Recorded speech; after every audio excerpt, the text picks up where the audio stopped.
We all know the Batman hitting Robin meme. It's been around for ages in a million different formats, but have you ever wondered what the story was behind Batman smacking Robin? What scenario would have Batman beating up a child? Well, we have to go back to 1965 and issue 153 of World's Finest to find out, and that's exactly what we're going to do. I want this video to explore the story, but also be a fun look back at a different era of comics. Now, I've got a very modest collection of comics, but I did manage to pick up that issue of World's Finest for £1 from a charity shop some years ago. Sure, it's not amazing condition, but it's a fun one to own. The story itself is a classic Silver Age adventure that is all over the place in terms of pacing and storyline, but it's a wild ride and fun to read. It's billed as an imaginary story, so we know it's not canon, but in this world Batman seeks revenge against his father's killer, Superman. The fact that Batman believed the killer to be Superman might not be a huge surprise given the cover and the Superman vs Batman tagline, but the story sets us up with why. The opening scene has Batman slicing up Superman's painting. I like to think that Bruce had this specially commissioned for this very purpose. But this hatred for Superman is the origin story for this world's Batman. Thomas Wayne had been working on an anti-kryptonite serum for Superboy, but a young Bruce sees his father knocked down by a red and blue blur. The force from the knock kills Thomas. Bruce surmises from the colour of the blur that this could only be Superboy stealing the serum, and vows to bring Superboy to justice. There's a touching moment where Superboy tries to support Bruce with the loss of his father, but instead just reminds Bruce that he's an orphan now. Oh yeah, Martha died off screen years ago. How, you ask? It doesn't matter. Bruce trains, does all his normal Batman-y stuff, recruits a young boy as his sidekick, starts to fight crime. The panel of Batman chasing criminals is one of my favourite in the issue, as the criminals perform almost an impossible feat by shooting at the overhead wires to slow Batman down, instead of just aiming at Bruce. Anyway, back in the Batcave, Robin finds Batman talking to a portrait of his parents, swearing revenge against Superman. Robin astutely realises that murder isn't really in Superman's wheelhouse, but that kind of backchat earns you a slap in Wayne Manor. That's right, the famous scene boils down to Robin having the audacity to convince Batman not to seek out revenge against Superman. I could end the video there, but I think it would be cruel not to learn where the story goes. Will Batman triumph over Superman? Will Batman order more Superman pictures just so he can stab them? And how will Robin and Batman reconcile their differences of opinions? Let's find out. Oh wait, they don't. Batman wipes Robin's memory, and that's literally the last we see of Robin. We can only assume that Batman kicks a little back chatter to the gutter. Batman decides he needs to find some evidence and plots how to locate Superman's Fortress of Solitude. He camps out in a lead-lined water tower, drills some holes in it, and waits for Superman to fly past. This daft plan actually works as he spies Superman, who looks like he's just jumped out of a plane, and then shoots him with a tracking device. Superman hears the hissing sound of the tracker flying through the air, but before he can investigate, he picks up a news bulletin, which is somehow reporting on an imminent danger to a small town in the South American country Gonzalia. The danger turns out to be what must be millions of army ants eating their way towards the town. Superman, I kid you not, makes a bridge to guide the ants away from the town. I think this is actually my favourite bit in the whole comic. It's wild and so irrelevant to the actual story. I think they must have just needed to fill in a few panels here. Side quest over, Superman heads back to Metropolis to investigate the hissing sound he heard before at an old office building. In said office building, he finds a couple in a kitchen, with both in the midst of passing out from breathing in a mysterious gas from their cooker. Through sheer dumb luck, Superman has discovered a plot by Lex to use knockout gas on the public. By coincidence, Batman's there too and takes out Lex's generic goons.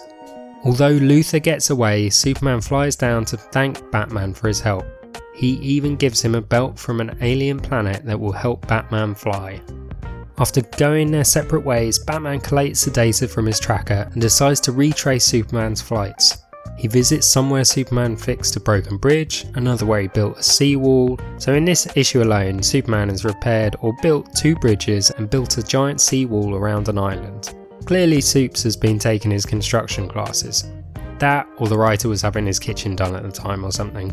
Anyway, Batman finally ends up at the Fortress of Solitude, deliberately setting off the alarm to attract Superman. Using his new flying belt, Batman slips through once Superman opens the door with a giant key. Once inside the fortress, Batman snoops around for the serum and discovers Superman's secret identity as Clark Kent. And he found this out because there is a life-size statue of Kent that it's just inexplicably there. With no sign of the serum or any evidence to help bring Superman down, Batman leaves, deciding to look for help in his quest for vengeance. He seeks out Superman's arch-nemesis Lex Luthor and his supply of kryptonite. Batman reveals his true identity to earn Lex's trust. They carve out a plan together. Batman lures Superman into the sky and then launches a kryptonite batarang at Superman. Superman plummets down, perfectly falling into an open door on the roof of Lex's lab, where he's subdued and placed in a glass container filled with kryptonite dust. Lex makes a mistake, however, in his glee, accidentally letting slip he knew about the serum, a fact he shouldn't have known. This gives away that he really killed Thomas Wayne. Before Batman tries to kill him, Lex explains that he created a Superboy robot to steal the serum, accidentally killing Thomas Wayne in the process, making Superman entirely innocent. Batman smashes the glass encasing Superman just before Lex shoots him with a Z-ray. The mortally wounded Batman grapples Lex to the ground with his last strength. He admits to Superman that they would have been a great team together with his dying breath. And that's it. That's the story. Now it's worth bringing up the creative team behind this issue. This story was written by Edmund Hamilton, who died long before the meme was around. But it wasn't a case of Hamilton not being appreciated in his own time. He was a really prolific writer, having worked for decades before this issue. He was a mainstay on a roster of writers for Strange Adventures, including none other than H.P. Lovecraft. He wrote the Captain Future pulp series in the 40s before joining DC in 1942, with his first story being Batman 11. Alongside artist Moldoff, he created Batwoman, which is really cool. He was also a key part of the growing popularity of the Legion of Superheroes. What's really interesting was that this issue, The Clash of Cape and Cowl, that we've just looked at, was actually his final work in the comic book industry, and he retires from it after that. Alongside him, we have the artist Curt Swan, who was known for his work in Action Comics and Superman. Similarly to Hamilton, Swan was really prolific, often illustrating 2 issues a month. He drew the first meeting of Superman and Batman for DC way back in 1952 and is considered the definitive artist for Superman during the 60s. He'd also illustrated the race between Flash and Superman. He continues to be an influence in Superman stories throughout the 70s, but was dropped after Crisis on Infinite Earths. He did, however, illustrate the fantastic Whatever Happened to the Man of Tomorrow by Alan Moore. Swan worked up until the mid-90s and even did Man of Steel, Women of Kleenex, which I think you're going to have to look up in your own time. Again, Swan died long before the meme, but I think they both should be recognised for their contribution to internet humour and culture.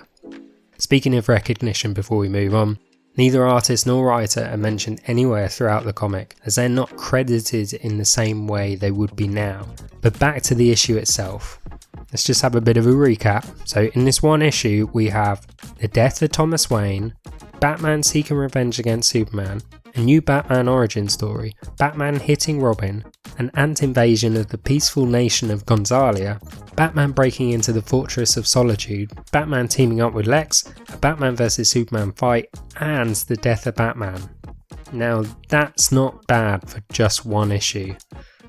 Seems like that would be at least a 12-issue arc now, but that's because styles have changed. A modern audience, as well as writers and artists, generally prefer a slower pace, where events can be explored in more detail, sort of decompressed. But this wasn't the case in 1965, so there was a lot of story, a lot of bang for your buck. But it doesn't stop there, as there's a 6-page bonus story called The Boy Who Changed the Future. The boy finds out the world is about to end tomorrow from a supercomputer because of a giant eruption from a volcano. Luckily, he manages to save the world by covering the source with water from a nearby pipeline. There's also a PSA, courtesy of the National Social Welfare Assembly, about how to study well by doing it in a quiet space, away from distractions, instead of just blaming the teacher.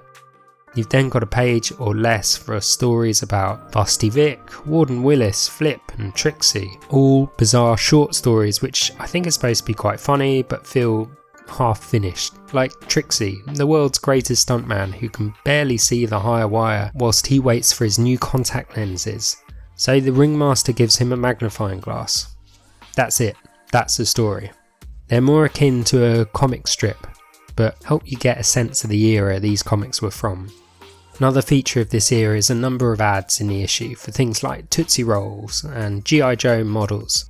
Sadly, in this one there are no fun things like X-ray specs, but I did look up this Hawk Digger model that you could get for $1 at the time, and it's pretty cool, it has to be said.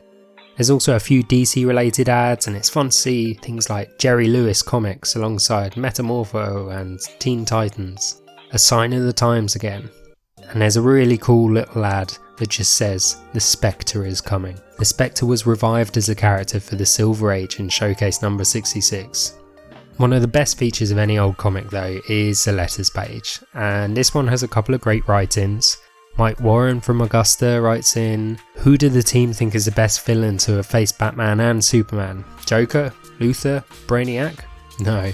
Editorial team go for a left field choice. Dr. Supernatural, aka Drag the Destroyer." A PI known as Mr. X also writes in to say that Batman has given him lots of tips on how to solve crimes. Roger from Harrisburg likes the fact they've started to emphasise the differences between Batman and Superman more, namely making the former the better detective and the latter the muscle man. And my favourite comment goes to John Bell from Texas, who wants to know why doesn't Robin get a Beatles haircut? What, is he square? It's always a joy reading these letter pages. And just as we were wrapping up, I thought I'd throw convention out the window and look at the cover.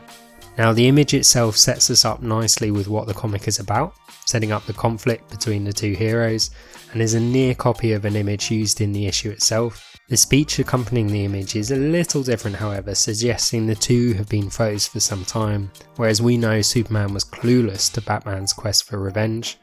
The cover is very different to those we see today. The approach then was very clickbaity, with a hook pulling someone in, whereas issues today are generally focused around beautiful or eye-catching artwork with no speech. Now I don't want to go on too much of a tangent, but just in case anyone wants to know, this here is a marking for old money. Before the 70s, or pre-enlightenment as it's known here, there were 12 pennies to a shilling in the UK and 20 shillings to a pound, or 240 pennies to a pound. Simple, right? The D refers to a penny, so this was 10p. And back in the 60s, the average weekly pocket money for a working class kid was a sugar sandwich and a smack round the back of the head. US comics probably weren't that affordable to most, particularly as they would have been competing in this age range against things like Eagle Comics, which was selling about 500,000 copies per issue for about 6p each. I couldn't find any sale numbers for the UK for DC or Marvel, but please let me know if there are any good sources out there, I'd love to see them. So well done if you listened through that entire weird ramble. I'm sorry it took me a silver age to get through all that.